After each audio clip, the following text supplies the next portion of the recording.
Estamos dando la bienvenida a este ejercicio de reflexión, en donde tendremos la oportunidad de escuchar experiencias, estrategias, tecnologías aplicadas de tres grandes ejecutivos de organizaciones en el segmento de telecomunicaciones y finanzas en Colombia. Para eso usaremos un formato de panel, en donde yo tendré el honor de moderar esta discusión. Me presento para quienes no me conocen. Mi nombre es Mario Pedreros. Yo soy responsable de la operación de Iron Scales en Latinoamérica. Iron Scales es tal vez la compañía que más disrupción le trajo a este mercado de seguridad en phishing en los últimos años, porque nace de un paradigma más de arquitectura. O sea, no nace el paradigma tradicional de arquitectura, sino que viene más bien con un algoritmo de inteligencia artificial. Y como ustedes saben, en la complejidad del mundo de hoy, esta es una gran ventaja desde el punto de vista de cómo se apalanca esa arquitectura en la realidad de hoy. También quiero presentar formalmente al señor Eduardo Franco Mackenzie. Él es el gerente de NewNet. También quiero agradecer a NewNet por liderar este evento, por tomar la iniciativa, además por invitarnos. Creo que va a ser una discusión excelente.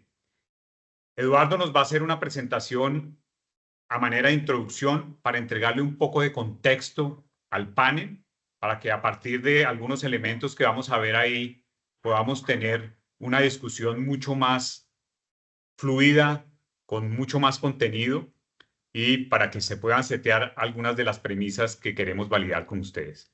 Eduardo, por favor, adelante. Te dejo para que empieces con la introducción. Muchísimas gracias, Mario. Muchísimas gracias a todos los asistentes.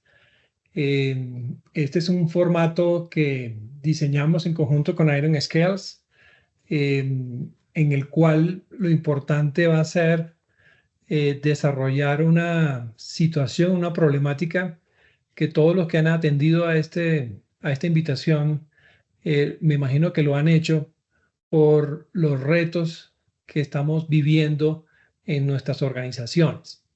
Yo tengo el honor de dirigir NewNet desde hace aproximadamente unos 4 años. En el año 2020, pues yo voy para 5 en este año en octubre, y nuestra empresa se dedica a la gestión de los riesgos de tecnología. El próximo año cumplimos 30 años. Y debo decirles que lo que estamos experimentando en cuanto a lo que refiere a los ataques de la ciberseguridad es algo que está tomando unos visos bastante preocupantes, que me voy a tomar estos cortos minutos de la introducción para ayudar a lo que se va a desarrollar en el panel. Lo que estoy mostrando en esta gráfica es de fuentes de IBM Security y de ENISA, que muestra el crecimiento porcentual año a año de lo que son los ataques informáticos reportados a las autoridades. Como sabemos, desafortunadamente no todo el mundo reporta los ataques de ciberseguridad, en muchos casos por no comprometer las empresas en cuanto a su reputación. Entonces, esto seguramente esconde un iceberg que hay muy por debajo de cuáles realmente son los ataques cibernéticos que ocurren y que son reportados. Pero lo que quiero llamar la atención de ese gráfico es que crece porcentualmente, y cuando lo paso a una gráfica ya con los números de ataques, me puse a hacer la comparativo usando ChatGPT y resulta que ya está tomando visos de una curva exponencial. Entonces, la gráfica exponencial o la fórmula exponencial es y igual a 2 a la x. Entonces, no está llegando todavía a los parámetros de una curva exponencial, que sería y igual a 2 a la x, pero digamos ahí está la fórmula que corresponde a los datos que hoy en día estamos teniendo. Entonces, ante estas circunstancias y el efecto de algo exponencial, yo lo único que quiero es llamar la atención de que aparentemente cuando vemos algo que tiene ese crecimiento, el ser humano no percibe el impacto que esto puede tener. Para recordarles a muchos de nosotros, nos cantaban cuando teníamos 10, 8 o 12 años que los cumpla feliz hasta el año 2000 y estamos en el año 2025. Digamos, los seres humanos tenemos como que una tendencia a no ver mucho más allá de las cosas. Entonces, cuando nos enfrentamos a algo que tiene características de tener una conducta de tipo exponencial, voy a hacerles una referencia a algo que creo que les va a dejar el concepto claramente transmitido. Y les voy a hablar de la leyenda del juego de ajedrez y los granos de arroz. Esta es una leyenda que de pronto algunos de ustedes ya la han escuchado, pero siento yo, en mi caso, me impactó muchísimo. Y es, para hacer la historia larga, corta, la historia o la leyenda de un rey en la India que estaba muy triste porque uno de sus hijos murió en una de las guerras. Como sabemos todos, los reinos en el pasado pues eran muy usuales que tuvieran guerras entre otros reinos, y este rey quedó devastado con la muerte de su hijo, asunto que hizo que quedara aislado, deprimido, sus súbditos estaban muy preocupados, y a alguien se le ocurrió presentarle a un mercader que venía y le mostró al rey el juego de ajedrez.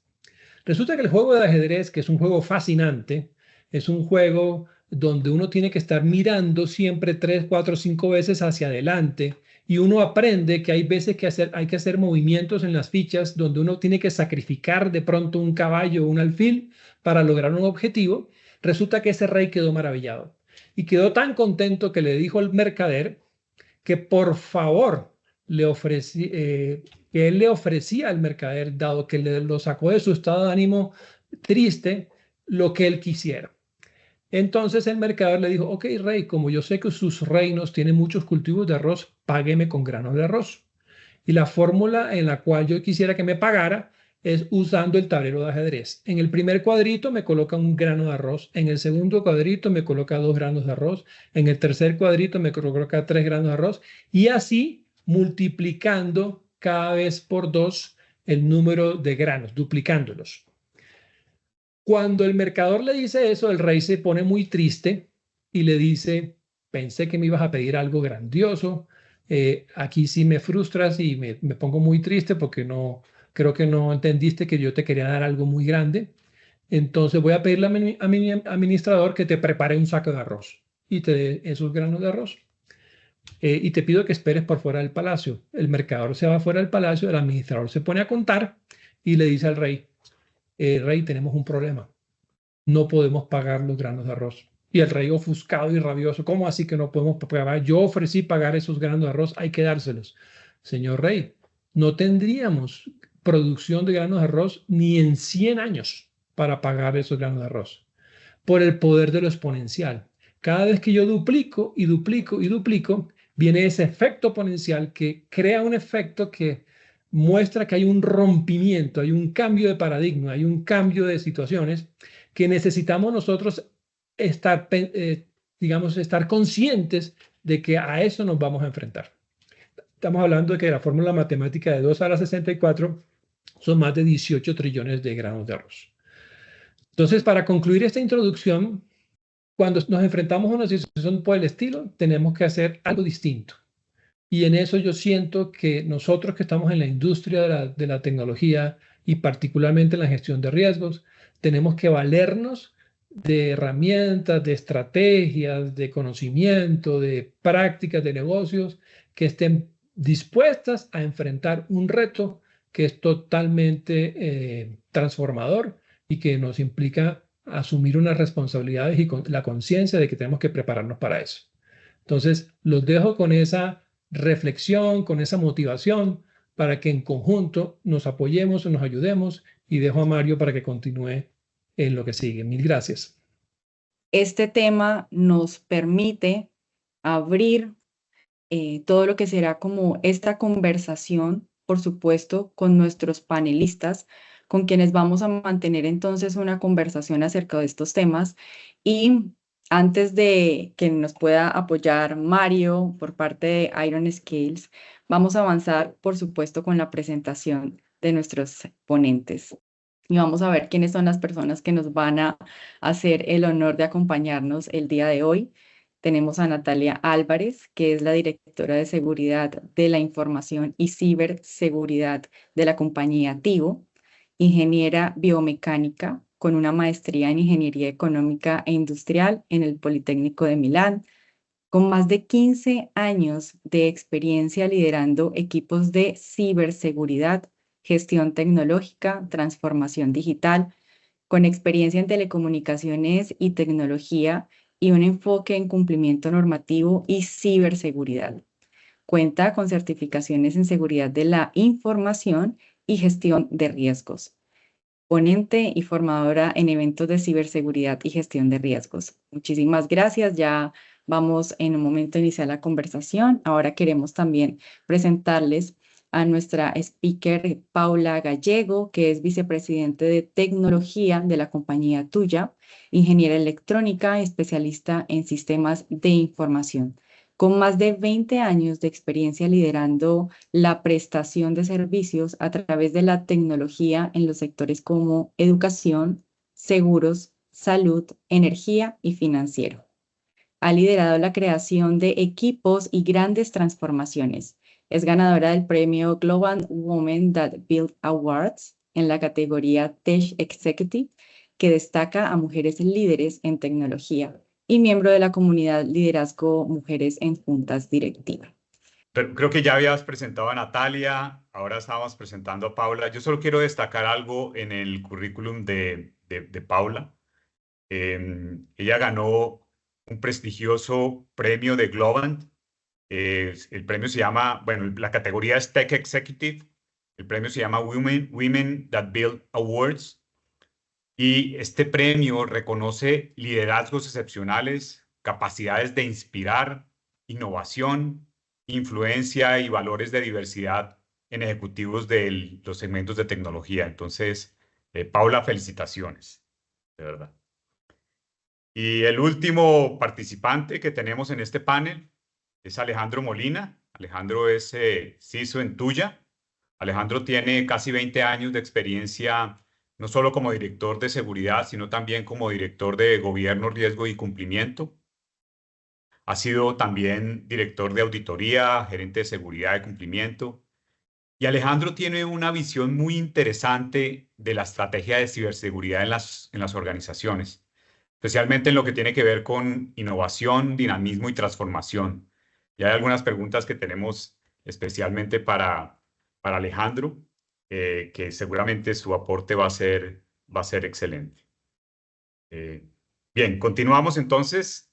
Vamos con el contexto que nos había entregado Eduardo Franco, hablando de estos puntos de inflexión.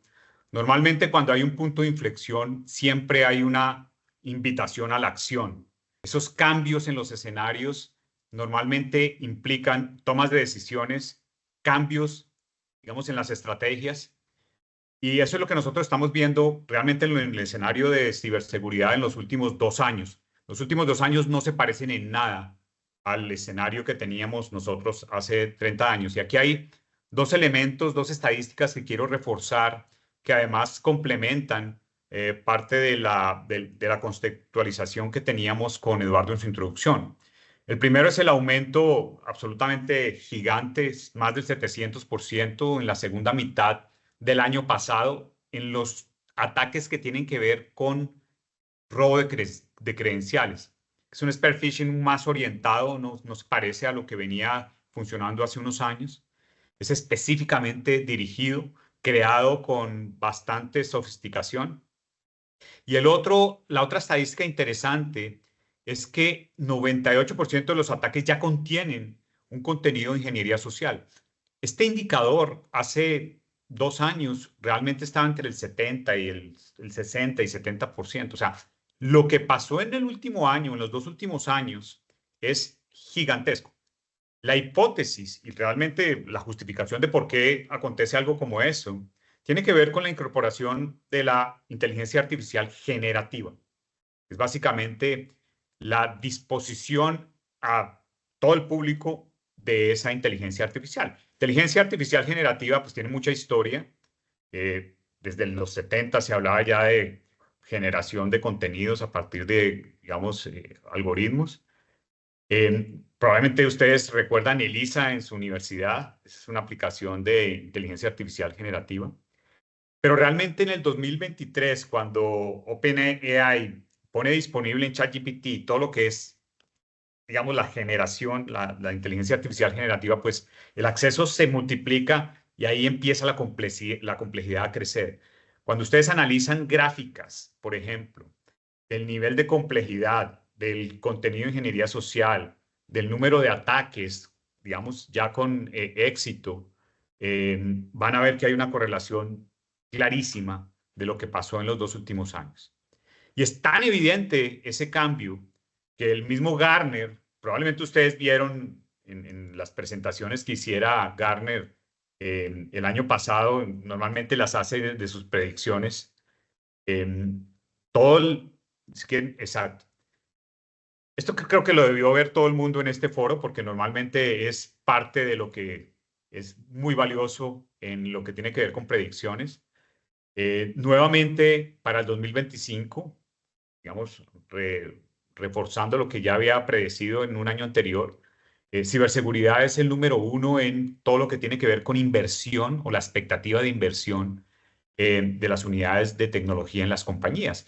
Mucho más, o no mucho, pero sí bastante por encima de todo lo que se presuponía que debería ser la inteligencia artificial en términos de proyectos de inversión. Entonces, un elemento bien interesante que de alguna forma genera esa realidad que estamos viviendo.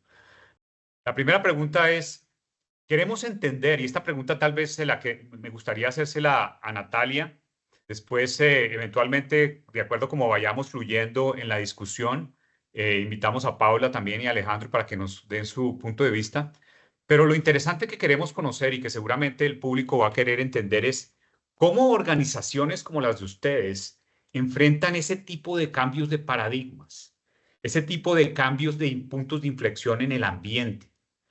Queremos entender, o más bien, el público le gustaría entender cómo se genera esa concientización en el ecosistema. Cuando hablo de ecosistema es ejecutivos, empleados, proveedores, clientes.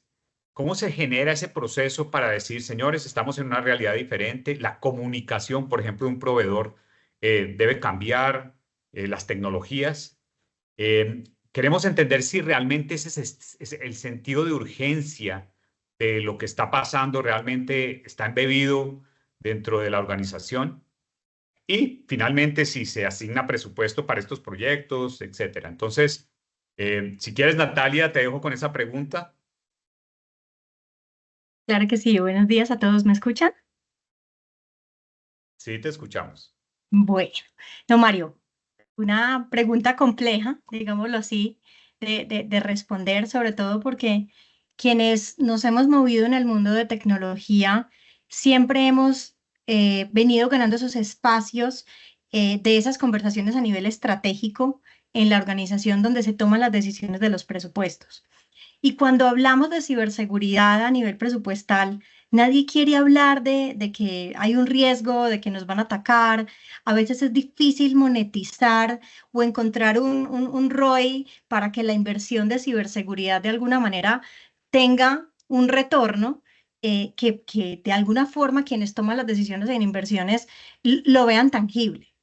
Sin embargo, y pues con un poco tomando tus cifras y tus estadísticas y las que nos compartían ahora, los incidentes son un gran apalancador. Nadie quiere tener un incidente, nadie quiere que una industria hermana del mismo sector, tal vez en otro país, tenga un incidente, pero los incidentes son un gran sensibilizador de la alta dirección, de empezar a entender que esto es ya y es ahora y necesitamos prepararnos y que de alguna manera el estar bien preparados requiere más allá de un proceso, más allá de una conciencia, requiere también inversiones en buenas herramientas. Y que en la medida en que los ciberdelincuentes evolucionan la tecnología de sus ciberataques, nosotros también tenemos que evolucionar la tecnología de nuestra ciberdefensa y estar preparados. Entonces esas conversaciones son muy interesantes y sobre todo se dan en el marco de las definiciones de los riesgos estratégicos de las organizaciones, donde decidimos, venga, cuáles son esos riesgos que pueden poner en jaque nuestra estrategia, nuestra continuidad de negocio, y es ahí donde llega uno con esas conversaciones a decir, mira, esto está pasando en la industria, mira, esto es a lo que pudiéramos estar sujetos y por eso necesitamos esta inversión. Entonces sí que nosotros hemos notado, y yo creo que a lo largo del tiempo de mi experiencia, he notado que han venido aumentando. Obviamente hay que sustentarlas muy bien, hay que ser capaces de demostrar que los presupuestos son pertinentes, que se usan para lo que decimos que lo que necesitamos y que adicional a eso se refleja en esa ciberdefensa que debemos implementar. No sé si toca un poco como todos los puntos, pero sí, a nivel ejecutivo se tiene, las inversiones se dan y claro, nosotros como administradores de ese gasto, que tratamos siempre de venderlo como una inversión de vas a evitar pérdidas, vas a evitar que los clientes masivamente se vayan porque vas a ganar en reputación. Ese también es otro elemento de conversación muy potente a nivel de todos los ejecutivos. Sí, Natalia, tú trajiste algo muy interesante y es que los incidentes hablan por sí solos y la reputación de las compañías cuando se pone en juego, pues normalmente los ejecutivos están muy abiertos a tomar acciones con base en eso. Pero viste como en el cuadro de Eduardo mostraba que realmente son pocos los que se reportan. O sea, lo que está aconteciendo debajo es gigantesco. Las compañías obviamente se cuidan en no reportar. A veces, claro, hay muchas estadísticas que están funcionando, pero es difícil sentir porque las compañías normalmente no comparten eso. Pero qué bueno, es una de las cosas que nosotros hemos visto con nuestros clientes en este tipo de situaciones es que muchas veces el nivel ejecutivo no entiende la realidad de lo que está pasando, porque las áreas de seguridad siempre están claras, absolutamente conscientes de lo que está pasando. Les cuesta vender esa discusión con el área, digamos, de decisión, con la parte ejecutiva. Y ahí nosotros normalmente apoyamos mucho, no solo con estadísticas, sino, digamos, con pláticas como este estilo, pero siempre existe un proceso de concientización. Y eso es parte de lo que contenidos como esto pues nos pueden ayudar, ¿no? Traer un poco de estadísticas, tener esa apertura. Y ustedes que están en un segmento que normalmente tiene una vulnerabilidad y un apetito importante, entonces creo que es muy valioso. Muy bien. No sé si Paula o Alejandro quieran complementar algo desde el punto de vista de la experiencia en tuya. Por supuesto que sí, por supuesto que sí. Mario, Natalia, un gusto saludarte. Mario, muchas gracias por la invitación a este espacio tan especial, pues con el ánimo también de contribuir desde nuestra experiencia para que se crezca el conocimiento y la sensibilidad alrededor del tema. Y yo quisiera, Alejo, ¿estás por ahí también? Por aquí estoy, Pauli. Sí, bueno, porque muy probablemente aquí nos vamos a complementar en esto y quisiera ir a la práctica, o sea, teniendo en cuenta el público que tenemos acá conectado y tratando de responder a esta pregunta de cómo manejar ese cambio de paradigmas, pues yo quisiera como compartirles qué se pudieran llevar, por si no lo han logrado todavía en sus compañías o si están en proceso de hacerlo. Entonces, lo primero es que, bueno, primero es identificar que realmente hay un cambio de paradigma. Y como tú lo mencionaste, los últimos 2 años han sido una carrera loca a nivel planeta por todo lo que ha traído pues, el boom de la inteligencia artificial generativa. Que si somos pues también precisos en el tema, pues sabemos que la inteligencia artificial en realidad viene desde la década de los 40, de los 50, pero es cuando aparece este OpenAI que sale con GPT, que esto se democratiza. Y esa es la diferencia grande con las otras tecnologías que recientemente aparecieron y que creíamos que iban a causar un gran revuelo. Por ejemplo, cuando hablaban de blockchain, que creíamos pues que ya blockchain iba a transformar todo, pero pues tú no ves a la persona allí en la esquina haciendo cositas en blockchain, pero tú sí ves a la persona en la esquina, ¿cierto? Chateando o preguntándole a una inteligencia artificial. Entonces, pasaron esas cosas y creo que lo primero es que todos los que trabajamos en tecnología o en seguridad tenemos el privilegio y la fortuna de ir un paso adelante. Yo siempre me he declarado una surfista. O sea, yo siempre voy en la cresta de la ola y creo que todos acá compartimos eso y nos damos cuenta de cosas que vienen, que van a llegar y entonces el gran reto es ¿y cómo llevo esto a la organización? ¿Cómo sensibilizo? Y cuando comenzó este boom de inteligencia artificial, lo primero es, bueno, ¿cómo le llevo este mensaje? No solo a mi equipo de trabajo y a lo que la compañía, sino cómo lo llevo a una junta directiva. ¿Cómo hago que el presidente de la compañía, el gerente general, comprenda que esto es importante para que después se den las inversiones que Natalia mencionaba? O sea, primero hay que llegar a eso y que no tenemos que esperar a que suceda el incidente ¿cierto? Como para que digan, ay, sí, se sensibilizan por esto. Entonces, particularmente en nuestra compañía, cuando hablamos de ciberseguridad, de años atrás, parte de la temática de la junta directiva durante todos los años es actualización sobre los temas de ciberseguridad. Si esa temática no está hoy en la agenda de la junta directiva de sus compañías, hay un trabajo que ustedes tienen pendiente por hacer. ¿Por qué? Porque esa temática, o sea, ¿y por qué llega ciberseguridad a las juntas directivas? Porque ha sido declarado como un riesgo estratégico a nivel global. O sea, cuando uno ve las reuniones de Banco Mundial, cuando uno ve el Foro Económico Mundial, cuando uno ve todas, y hacen todo este análisis de riesgos, y Natalia, que es experta en riesgos, o sea, sabe que pues de hace por lo menos 7 u 8 años el tema de ciberseguridad viene apareciendo como uno de esos grandes riesgos estratégicos. Entonces, tiene que ser la ciberseguridad parte de la agenda de educación de la junta directiva de la compañía y del comité directivo de la compañía. Luego, entonces, cuando llega la inteligencia artificial, pues o el boom de inteligencia artificial en los últimos 2 años, pues entonces tiene que entrar este tema también en la agenda de ellos. Hoy nosotros entonces nos preocupamos por mantener educado pues, a la mayor cantidad de personas posibles en todos los niveles sobre temas de ciberseguridad y temas de inteligencia artificial. Mostrando cuál es el futuro. Yo creo que este futuro va, o más bien el futuro no, el presente va a una velocidad tremenda, y el trabajo de nosotros es no frenar eso, no frenarlo, o sea, no evitar que sucedan esas cosas, sino que sucedan y cómo las cuidamos. Y es ahí cuando con Alejandro, que pues qué fortuna estar acá con él en este panel, y qué fortuna yo poder trabajar también con él, pues trabajamos muy en equipo para hacer que las cosas pasen, porque la tecnología siempre va a avanzar, siempre, o sea, y se va a utilizar a pesar de o por encima de. El asunto es cómo lo hacemos con la menor fricción posible. Entonces, resumiendo, acciones concretas: capaciten a la junta directiva, capaciten al comité directivo en ciberseguridad, en inteligencia artificial, charlas, programas. No sé, Alejo, acá te doy la palabra para que complementes desde tu óptica. Gracias, Pauli. También es un gusto estar aquí con ustedes. Yo creo que todos han mencionado algo muy importante, diferentes aristas precisamente de lo que implica esto en los escenarios del senior management. Y digamos como que meditando un poco, preparando la charla con Pauli y con todo el equipo, era un poco, yo creo que el negocio es la tecnología y la tecnología está en el negocio y son cosas que no pueden tener como una, o sea, están simbióticamente unidos. Y la ciberseguridad debe ser un lenguaje natural del negocio, que es el reto de poder hablar. Y yo creo que no se habla tanto desde, digamos, como desde la tecnología o las herramientas, sino desde el mismo lenguaje de negocio, de qué implicaría para el negocio el tener una información expuesta, el hablar del retorno de la mitigación, el poderle decir a los miembros de las juntas directivas finalmente qué ocurriría si se nos materializa una situación de estas, y es el nivel de preparación y dónde puede ocurrir esto. Tanto al interior de nosotros como en cualquier parte de la cadena sobre la que trabajamos, porque si esto le pasa a un proveedor, ¿qué marco de acción vamos a tener?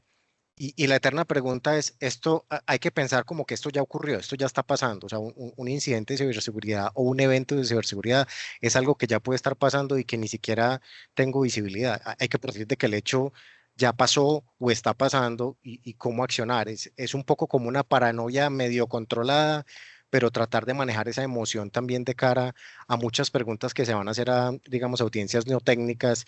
Y eso ha sido un reto muy interesante que hemos tenido con Pauli, de cómo llevar el lenguaje y el idioma muy adverso de disrupciones, pero el nivel de preparación finalmente, cómo desde lo que le puede ocurrir a la compañía, desde los ingresos que se pueden dejar de percibir, y desde una valoración de un riesgo asociado a los procesos, a la situación o al escenario de riesgo que se quiera analizar, cómo las inversiones se autosustentan y cómo, digamos, se trabaja desde el punto de vista de que al final lo que estamos haciendo es reducirle la probabilidad o el impacto a un evento, pero a partir del hecho de que el evento ya ocurrió, está ocurriendo, porque ya no se pone en duda el que nos puede llegar a ocurrir o no. Esto va a pasar.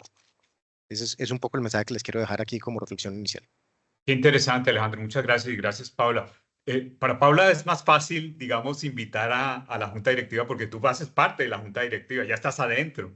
Entonces te queda más fácil influenciar para que se discutan estos temas. Pero yo estoy seguro que hay muchas otras compañías, muchas de las personas que están acompañándonos acá, también tienen ese desafío, ¿no? Porque ellos quieren decir, yo quiero yo quiero que me escuchen en la junta directiva. Y la junta directiva a veces piensa, esto es un tema de un firewall, ¿no? Entonces, adelante, Natalia, que tú quieres comentar algo. No, yo me uno un poco como en esa conversación de aterricemos a la que nos invita Paula y les quiero contar una anécdota. Otra forma de entrenar son los ejercicios de simulación. Yo tuve la fortuna de invitar al comité ejecutivo el año anterior a un ejercicio de simulación en conjunto con el equipo de continuidad de negocio, donde hicimos un escenario de disrupción crítica para la organización a partir de un escenario de ciberriesgo. Y fue bien entretenido ponerles a ellos el reto de decir, bueno, dado este escenario que pudiera pasar, y les explicamos por qué, tenemos comprometidos nuestros data centers principales. Yo trabajo en una telco, tenemos varios data centers, ¿no? Y era muy interesante porque justo en la mitad del ejercicio, cuando todo colapsaba, bueno, ¿ustedes qué van a hacer? No, pues nos llamamos, pero a ver, ¿quién de aquí tiene una línea móvil distinta a la de la compañía? O sea, tenemos 12 millones de clientes impactados, entre ellos ustedes. ¿Cómo se van a comunicar? Y ellos eran como, ser infraestructura crítica en este escenario también juega un papel de una sensibilidad del ciudadano de a pie. O sea, yo soy empleada de una telco, pero soy usuaria de una línea móvil. Y es bien interesante porque ellos recuerdan mucho ese momento donde no sabía ni qué hacer porque no tenía ni cómo comunicarse. Y eso generó mucha sensibilidad porque es lo que Alejandro dice. ¿Cómo lo aterrizo a que ellos lo sientan como un riesgo que puede suceder? Qué bueno. Paula también quería comentar algo. Ahora voy sobre Sí, algún comentario. sí, quería decirte que no pierdan las esperanzas el que no esté en una posición como la mía, porque te quiero aclarar algo, que cuando estamos o sea, cuando uno habla de gobierno corporativo está la junta directiva, o sea, yo puedo ir a hablar a la junta directiva, pero antes de yo poder ir a hablar a la junta directiva hay todo un procedimiento y un proceso de evangelización del comité de la administración. O sea, yo hago parte del comité directivo de esta compañía, ¿cierto? Hago parte del grupo de presidencia, pero eso no quiere decir que yo pueda ir a hablarle a la junta directiva. Hay un conducto. Entonces, de hecho, el principal reto, ¿cuál es? O sea, tú, independiente de la posición en la que estés, si estás en una dirección de tecnología, si estás de CISO, o sea, tienes que empezar a escalar el mensaje, empezar a prepararlo. Llega un momento, o sea, para mí, ¿cuál fue el principal reto? O sea, el tema de ciberseguridad, como les digo, hace años viene y viene, y ya lo tenemos muy posicionado. Para mí el gran reto hace un par de años era cómo le llevo yo a la Junta el mensaje de lo que está pasando con inteligencia artificial y todos los riesgos que esto supone. Porque es que el asunto ahí es que hace como 3 años, pues yo participo en muchos eventos y hace como 3 años estaba en un evento y a mí me voló la cabeza cuando también entonces juntamos el tema de ciberseguridad, inteligencia artificial y computación cuántica. Cuando el tema de computación cuántica así prolifere, que va a ser en los próximos 2 o 3 años, ningún mecanismo de encripción de los que hoy conocemos va a ser invulnerable. O sea, todo se va a poder vulnerar. Entonces, entonces yo salía ya como medio loca y yo decía, no, o sea, tenemos que hacer algo. Entonces, mi primer gran reto fue llegarle a la conversación al presidente de la compañía. O sea, porque los presidentes que de pronto, no, todavía, pues claro que esa conversación ya fue hace 2 años, si usted no la han tenido es tan tarde para tenerla, pero de pronto veían eso como muy, están ensayando, están jugando, o eso es todavía muy ciencia ficción, ¿cierto? Entonces tienen que llegar con hechos, con datos, a tener esa conversación. Cuando ya logré conectar y hacer ese clic con el presidente, entonces ya ahí sí el tema puede tener una trascendencia mayor. Ahora, tienen que comenzar ya si no lo han hecho, porque es un tema lento, es un tema de conversar una vez, 2 veces, de invitar gente, de asistir a foros, de compartir artículos, de hacer experimentos, pero pues es el camino, no hay otro. O sea, si uno quiere que la compañía se sensibilice y exista realmente una cohesión alrededor del tema y de los riesgos que puede implicar, porque además la gente ya está usando la tecnología, ya está usando las tecnologías que suponen riesgos superiores de ciberseguridad. Entonces, tenemos que tener un comportamiento que nos permita abrazar todo esto que está pasando y, pues, y poder darle o hacerle frente a las diferentes amenazas.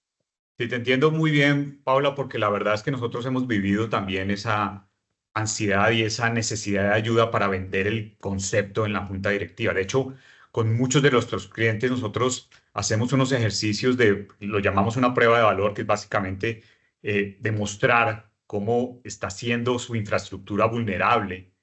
Nosotros estamos entregando, digamos, la capacidad de encontrar cosas que no encontró su infraestructura actual y generamos reportes y esos son los reportes que ellos se llevan debajo del brazo para decirle a las presidencias, oiga, esto es importante y hay que revisarlo. O sea, muchas veces nos sentimos como ese aliado de los clientes para que realmente tengan esas discusiones en juntas directivas. Pero qué bueno, no podemos tomarnos mucho tiempo en esta pregunta porque está espectacular, la verdad. Yo Está siento que es buenísima. de mucho valor para todo el público porque es una realidad de lo que pasa hoy en día. Yo estoy consciente, o sea, yo tengo varios años en la industria, no todos en seguridad, por supuesto, pero yo sí siento como a veces las unidades de tecnología tienen dificultades para vender sus proyectos en las juntas directivas y tienen que hacer y justificar y ahí los fabricantes tienen que participar también documentando, generando contenido y acompañando esos procesos. Entonces, qué bueno. Bueno, vamos para la segunda pregunta porque ya estamos tomando 40 minutos y hay más contenido interesante que yo creo que puede ayudar en la discusión. Esta es un poco más técnica. Esta es una pregunta que va más a la oferta que existe hoy en día de las arquitecturas tradicionales. O sea, técnicamente Gartner tiene segmentados ahí sus oferentes en phishing, por ejemplo, más de 50 proveedores. O sea, es un mercado súper ofrecido. Es un mercado que, afortunadamente, para aquellos que venimos de hacer disrupción, o sea, que venimos con una arquitectura diferente, pues nos genera, digamos, oportunidades muy grandes, pero es un mercado que de alguna forma está basado en la arquitectura tradicional, que son las arquitecturas de los sets, de los gateways. Por eso aquí nos gustaría entender un poco es cómo esas unidades de innovación en sus compañías empiezan a ver tecnologías innovadoras que de pronto no tienen tanta, digamos, reputación o tanto pedigrí, porque son nuevas en el mercado, pero que vienen desafiando con nuevas propuestas, nuevos enfoques y basados en una realidad que ya no es diferente. Entonces, no sé si ahí de pronto quien quiera levantar la mano, Natalia, Alejandro, Paula. Si quieren, yo arranco. No vamos a dejar hablar a Alejo, Paula. ¿Ah? Dejémoslo hablar, Nati. Que él comience, ya después yo le hago la Sí. réplica. Dale, Alejo. Muy bueno, muy bueno. Maribel, yo creo que aquí hay un tema muy interesante y es cómo entender las necesidades de negocio y cómo estar muy abiertos desde finalmente cuáles son las amenazas y no ceñirse a un protocolo o una estructura muy cuadriculada de si no se cumplen ciertos requisitos, ni siquiera tengo la apertura de una prueba de concepto. Yo creo que nosotros siempre estamos como oscilando entre garantizar, y ahorita lo decía muy chévere Natalia, todas esas capacidades de ciberdefensa y protección, pero tampoco podemos llevar a la compañía a un hermetismo que no nos permita ni siquiera ver compañías emergentes, tecnologías o proveedores que realmente estén saliendo con soluciones que nos puedan aportar generación de valor.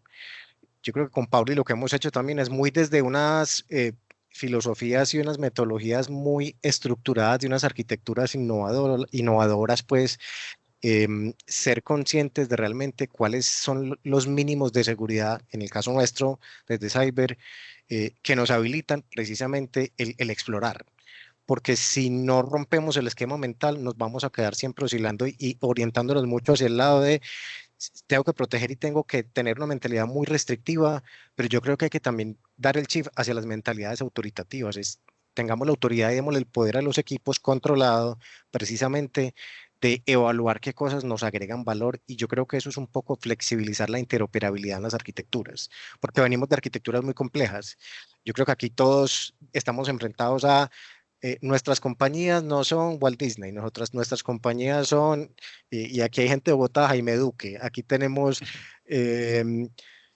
tecnología muy legada, tecnología muy nueva sobre la que estamos soñando y haciendo cosas muy bonitas y muy organizadas y arregladas, pero siempre nuestra naturaleza es desde una mentalidad muy híbrida, cómo garantizar que esos ecosistemas se hablen hacia adentro y hacia afuera, digamos, con una premisa de seguridad. Entonces, el mensaje que les daría es mucha flexibilidad en en la interoperabilidad, pero con mucha conciencia de que es lo mínimo que tengo que permitir para habilitar el cambio y precisamente traer tecnología nueva a las compañías, que los ecosistemas de seguridad y tecnología, digamos, permitan y que se permeen de posibilidades para poder conectar con opciones, porque finalmente todo lo que estamos viendo está afuera. Adentro, el que hoy en día está pensando en traer o en configurar soluciones al interior de la compañía en los modelos tradicional on-premise, creo que son escenarios de riesgo muy, muy excepcionales. Pero entonces hay muchos retos de finalmente por donde está fluyendo la información y brindar esa tranquilidad de que por donde esté fluyendo, desde donde se capta, desde donde se transmite, desde donde se guarda la información, tenemos unos mecanismos de seguridad que habiliten esa transformación, esa innovación. Sí. Qué Déjame chévere. antes Yo quisiera, déjame comentar algo, hágale. Natalia, antes, porque hay una cosa bien interesante. Hace muchos años, en mi época, cuando yo empecé en este tema de tecnología, había muchas más organizaciones de investigación y desarrollo en las compañías. Eso ya no existe. Las compañías han vuelto, y ese es un desafío que tienen ustedes como líderes en las áreas de tecnología, que tienen menos recursos para hacer esa investigación, ¿no? De, digamos, tecnologías emergentes. Es súper complejo porque ustedes ahí no tienen cómo hacer ese proceso de investigación. Yo me acuerdo procesos de homologación complejos, bastante, digamos, activos. Entonces es un tema interesante. Eh, Yo quisiera hacerte una réplica a este tema, Mario. bueno, Y es que, y qué pena, Nati, antes de continuar con eso, y es que difiero amablemente de lo que qué mencionas. bueno. Porque de hecho, mira, nosotros acá tuvimos en algún momento un equipo de innovación, pero no era un equipo de innovación de tecnología, sino un equipo pues de innovación de toda la compañía. Y los resultados no fueron buenos. Y no es el primer equipo de innovación que veo que no tenga buenos resultados. Y entendimos y nos dimos a la tarea con MIT de entender cómo pudiera esto funcionar mejor y desarrollamos una metodología de innovación dentro de la compañía. Y finalmente el equipo de innovación desapareció. Porque la innovación es uno de los criterios y de los atributos que debe tener cada uno de los empleados en unas áreas más que en otras. Entonces, si tú vas a hacer exploración o vas a hacer innovación, igual estas compañías hoy no están para quemar dinero, pues a no ser que estés en San Francisco y estés fondeado pues por uno de estos grandes monstruos ¿cierto? De startups, en fin, pero las compañías no están para quemar dinero. Entonces tú puedes hacer la exploración, tú puedes traerla sobre la mesa, pero tienes que hacerle caso de negocio, tienes que hacer el procedimiento normal. Y si el tema es priorizado por la compañía, pues tienes el respaldo. Si no, aquí, ¿qué papel juegan bien importante los proveedores, que son los que le ayudan a uno a hacer ese tipo de pruebas? Entonces, más que equipo, más que dinero, lo que uno necesita es tener una mentalidad abierta y de continua exploración para ser capaz de traer sobre la mesa propuestas diferentes.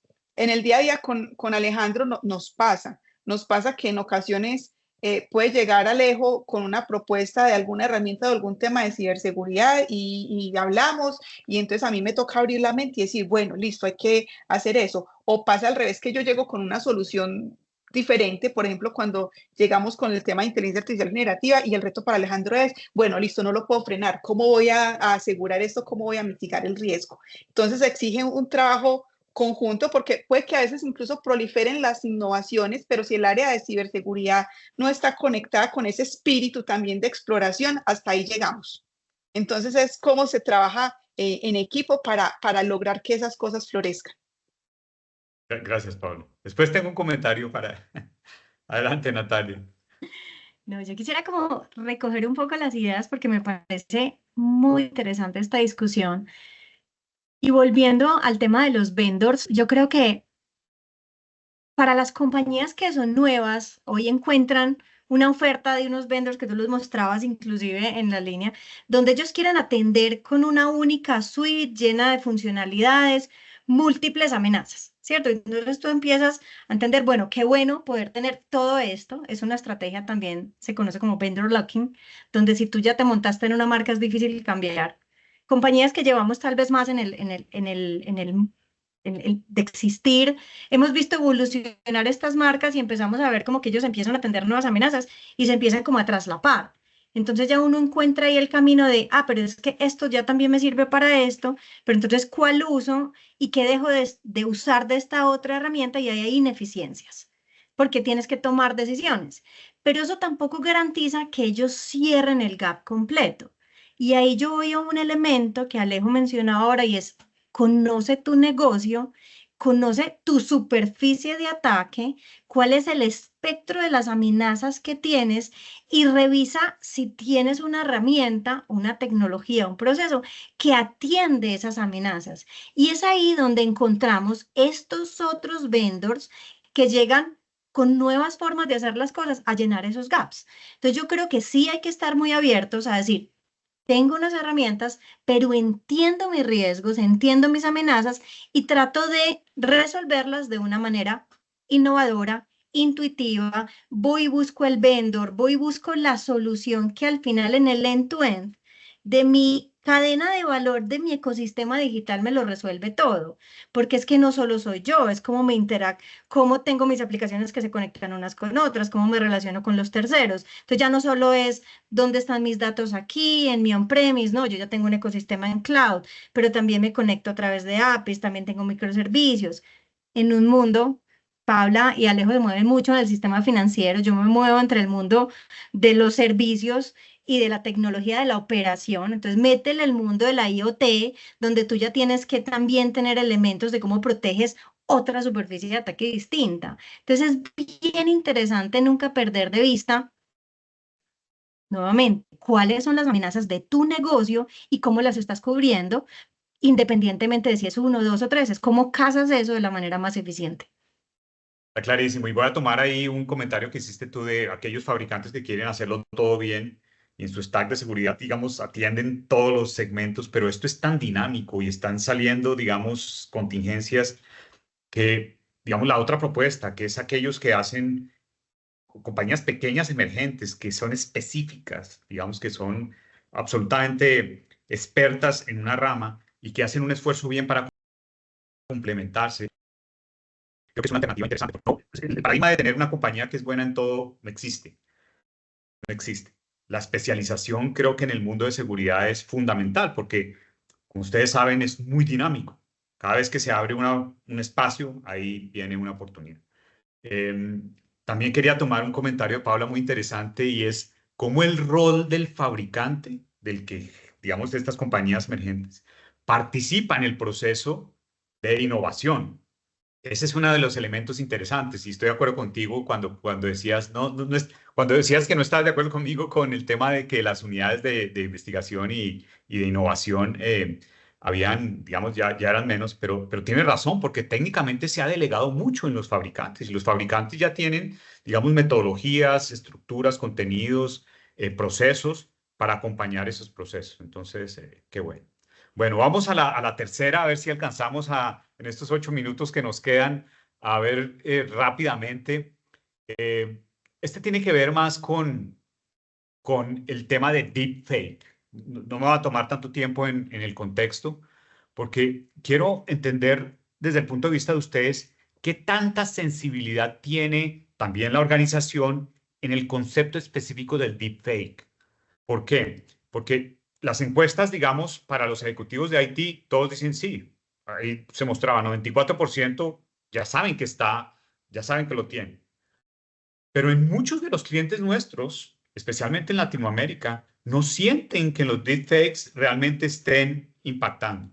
Yo quiero entender el nivel de sensibilidad de las compañías de ustedes, no solo en, digamos, internamente, sino también con sus ecosistemas, o sea, proveedores, clientes, etc.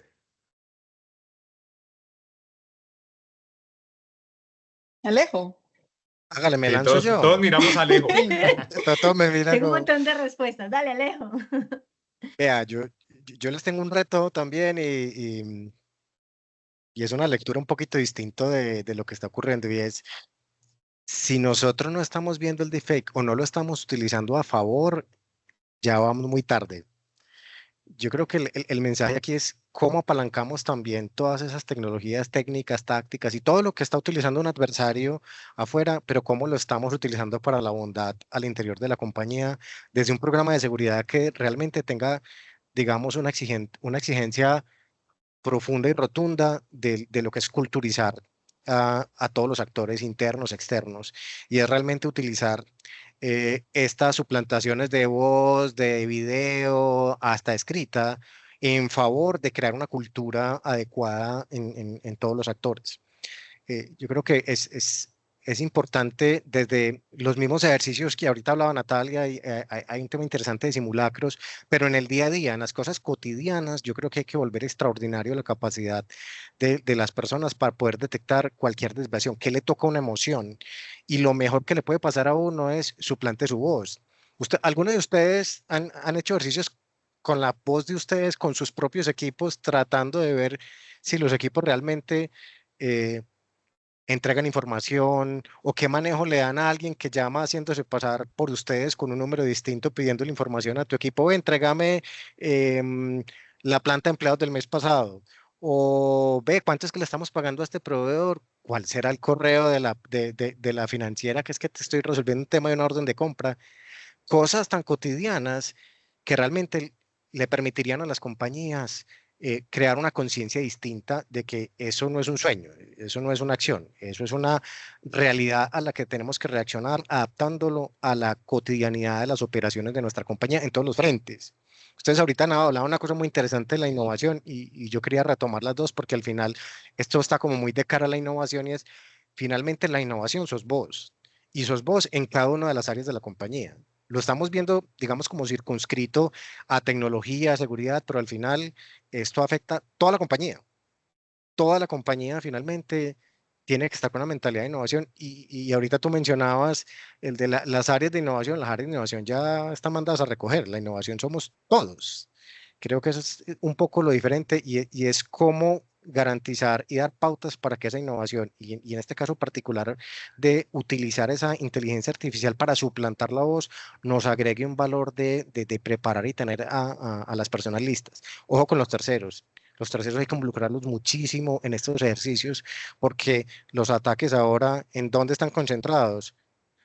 En los terceros. Están buscando forma de entrar a cualquier compañía. Si no fueron capaces de entrar directo, entran indirecto. Entonces es un poco el mensaje que les quiero dejar alrededor del uso del deepfake de manera positiva en los programas de seguridad. Gracias, Alejandro.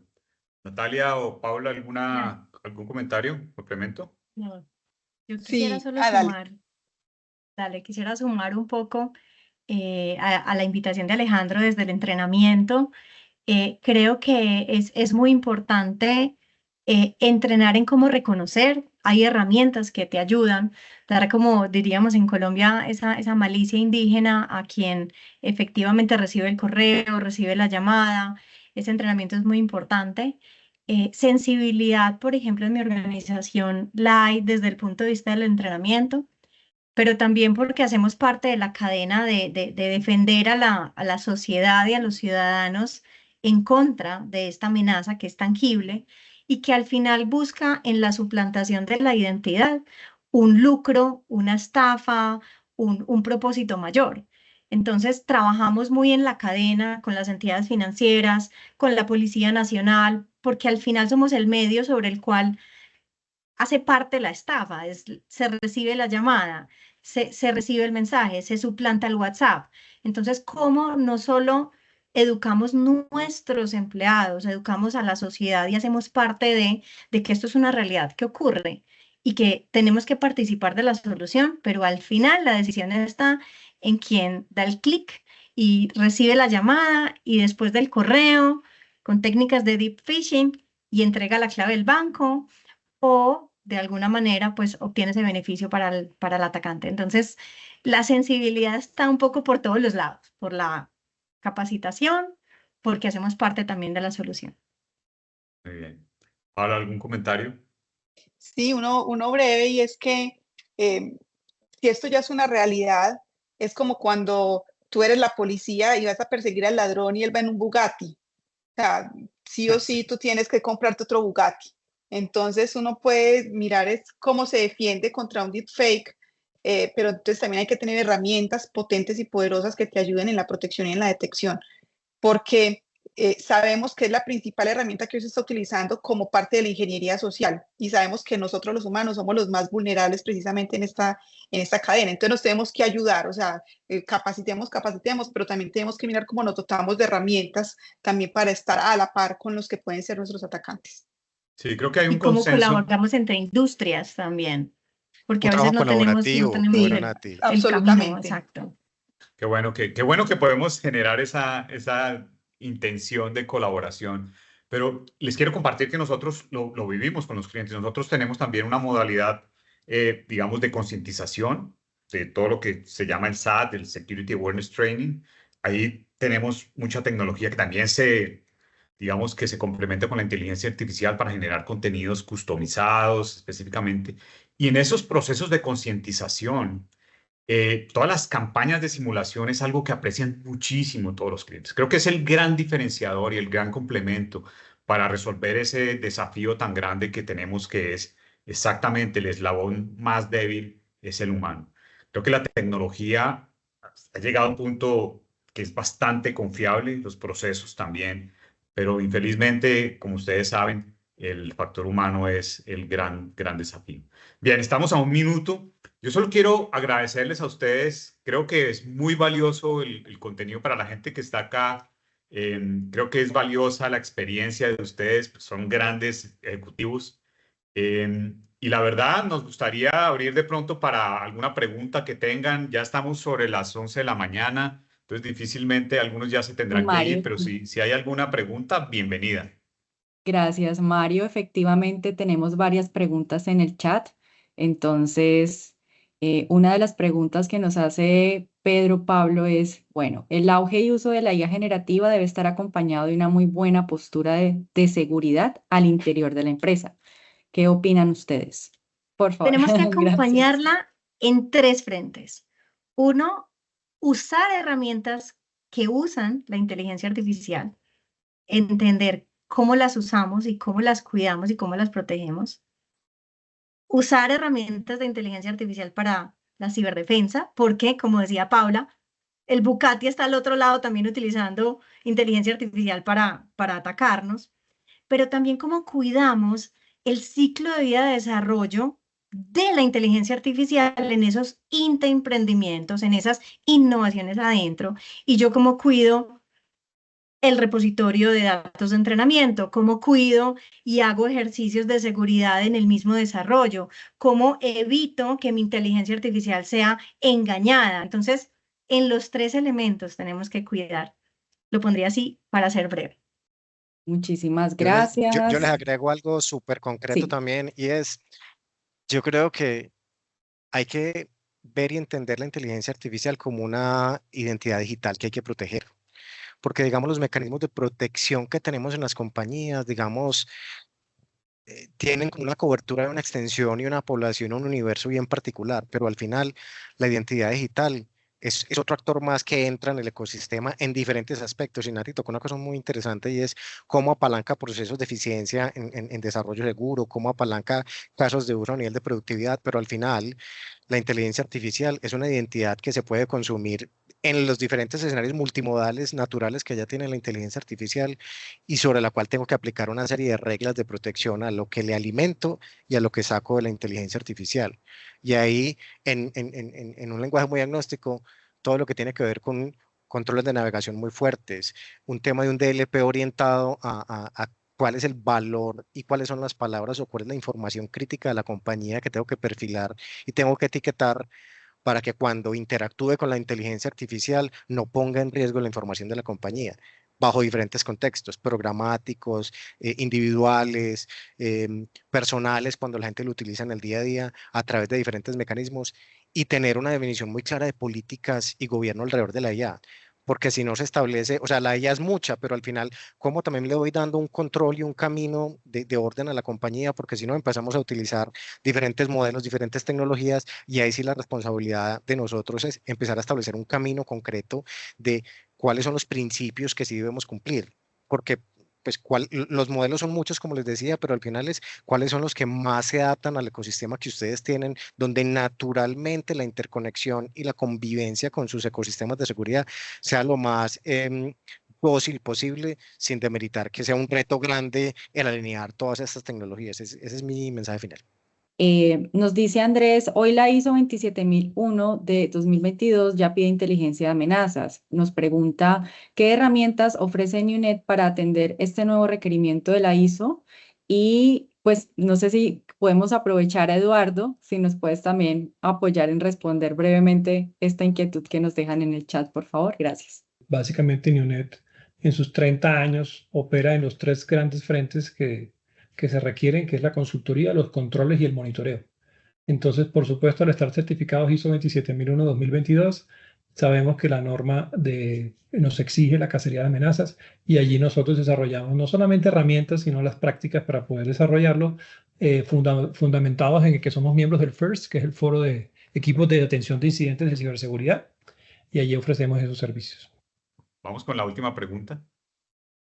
Bueno, tenemos una pregunta de Ricardo Pinilla. Bueno, varias. Dice, ¿qué es lo más importante para un vendor nuevo en la región en materia de ciberseguridad? Para mí, las decisiones de tecnología son una consecuencia de la estrategia de negocio.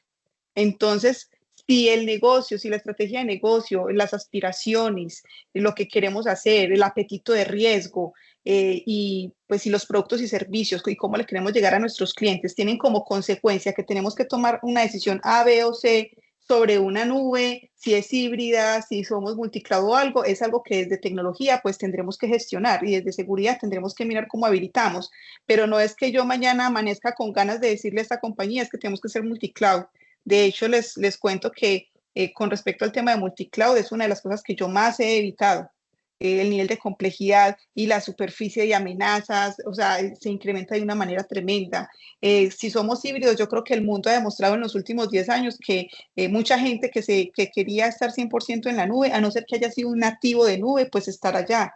Pero el resto de compañías que nacimos en tierra, pues estamos como ya muy conscientes de que el mundo para nosotros es prácticamente híbrido, a no ser que haya una transformación muy grande dentro de la organización que diga, justifica estar allá. Entonces yo creo que ahí no hay una respuesta ni es blanco ni es negro, sino que va a depender mucho también de la capacidad de la organización, de cuál es la estrategia de negocio y desde tecnología, desde tu rol, tú cómo logras habilitar cada una de esas necesidades. Ahora, ¿qué busca uno en un vendor? Si en algún momento uno llegara a tomar una decisión de esos, que tenga experiencia con grandes clientes, que esté a la vanguardia, que haya roto paradigmas, que venga sobre la mesa también con una propuesta costo eficiente. Pues normalmente cuando uno encuentra un proveedor que tiene esos atributos, pues uno dice, pues escuchemos a ver qué hay.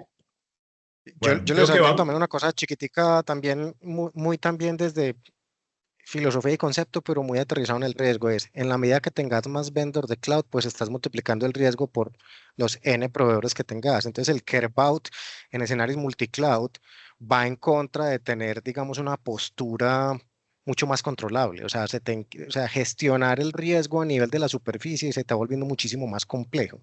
Entonces yo creo que, y muy en sincronía con Pauli, lo que nosotros hemos hecho es tratar de retar y entender o tener una visión muy cohesiva de que mientras más fuerte tengamos la nube en la que estamos, menos débiles seremos en múltiples nubes que tengamos que gestionar y asegurar y proteger y defendernos, porque al final terminan siendo vectores de ataque adicionales que estás abriendo.